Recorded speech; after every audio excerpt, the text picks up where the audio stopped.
What's this? Another 5 albums in the Apple Music 100 Best Albums list that I've listened to, and I'm about to tell you what I thought? Yes. Number 70, NWA, Straight Outta Compton. After a run of 9 albums in a row where it was the first time I'd listened to them, I get 2 albums now back to back that I've listened to plenty of times, with Metallica coming up next and this album here. 3 of the greatest rap songs maybe of all time are on this album, with Express Yourself, Fuck the Police, and Straight Outta Compton.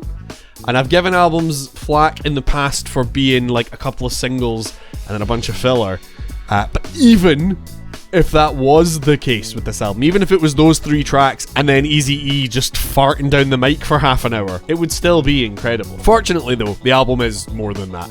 And the lesser known album tracks are still good, though I will say ending on Quiet on the Set and Something to Dance To is a bit weak. I think it's the benefit of a rap group that no one voice or style takes over the whole album. It's why I'm a big fan of Jurassic 5 actually. There's a variety of voices and styles on Straight Outta Compton, meaning it constantly feels fresh. Though it does mean the weak links can stand out, which in NWA's case is Ren. The song Something Like That has one of my favourite bits in any of the rap or hip-hop songs on the list so far, and I'm sorry to be a white guy reading out rap lyrics, but here we go. Unlike a lot of suckers who claim they're getting busy when their records only make good frisbees.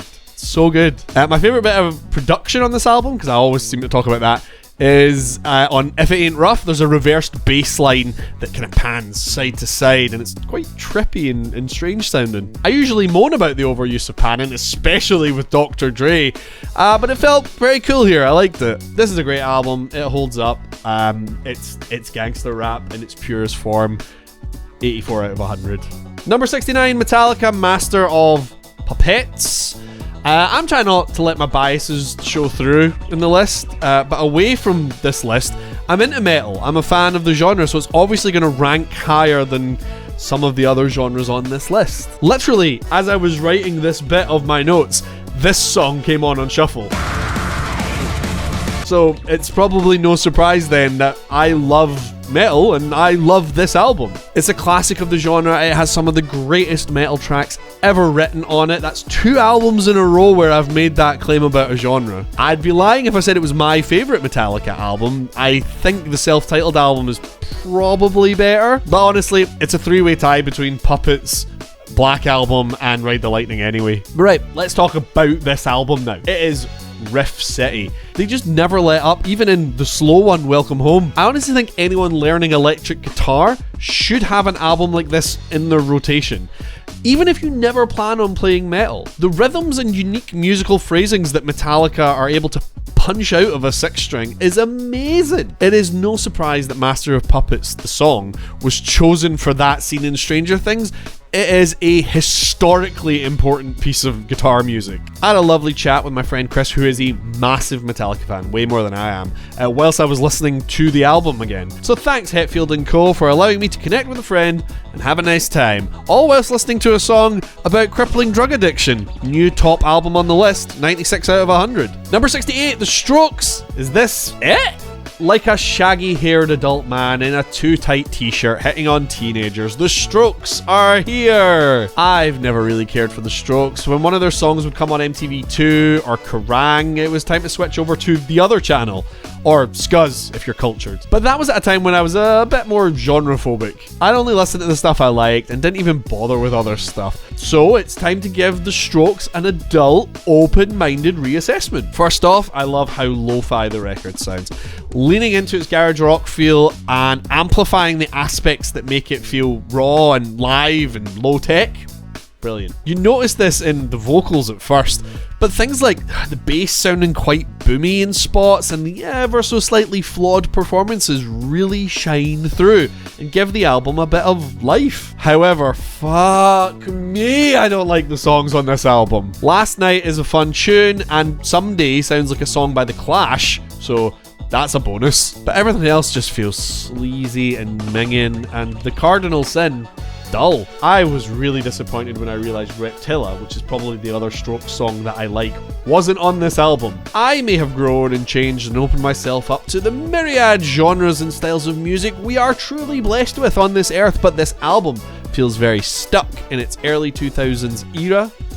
A disappointment. 45 out of 100. Number 67, Portishead, Dummy. I don't have much to say about this one, honestly. All I have are positives. This album is cool as hell.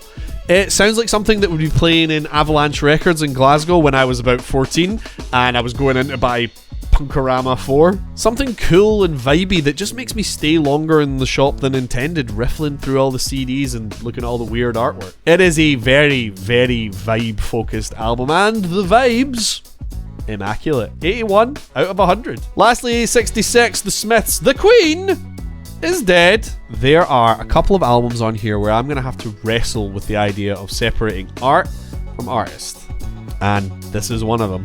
Morrissey is, and let's be frank here, a piece of shit. He used to be a piece of shit, and he still is. People can change, but he has not. On a less personal level, I also find the way he sings incredibly grating. It is just so annoying. But lyrically, he is amazing. Genuinely, there are some works of genius in the lyrics to these songs. It's just a shame that they are sung and written by an absolute dickhead. Look, Johnny Marr's compositions are fantastic and carry most of these tunes almost entirely by themselves. And I wish I was able to focus more on that, but I can. I know there will be disagreement with how subjective I'm being here. And in fact, there already has been. I told my dad that I had just been listening to this album, and he's a massive fan of this album. He said to me that if the Smiths hadn't existed, someone would have had to invent them. I spoke to another person who was a massive fan growing up, and I imagine this album will have struck a chord with people in those formative years.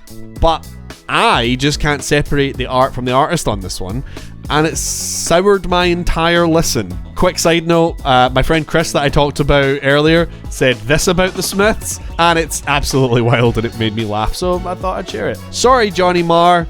44 out of 100. So there we go, another 5 albums in the books. That's a lot. I've listened to a lot, and I'm gonna keep listening to more. And if you don't keep watching the videos, Kirby's gonna shoot you.